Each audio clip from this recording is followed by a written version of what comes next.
мұқтаждық туындады ма, мейлі затқа болсын, мейлі сөзге болсын, осындай жағдайда оған қол ұшын созу.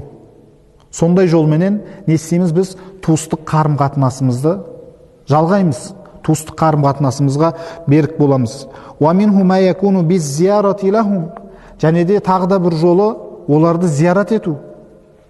Арнайы уақыт шығарып, ағайын туысқандарыңызды барып аралап, жағдайын білу, ахуалын білу. Қазір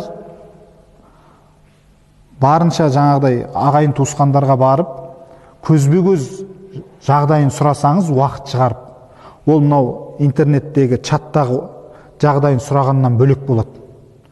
Сіз уақыт шығарып отырсыз, біріншіден Алла үшін, екіншіден зиярат етіп отырсыз, үшіншіден ол сіздің мұсылман бауырыңыз, соның жағдайын білуге барып жатсыз.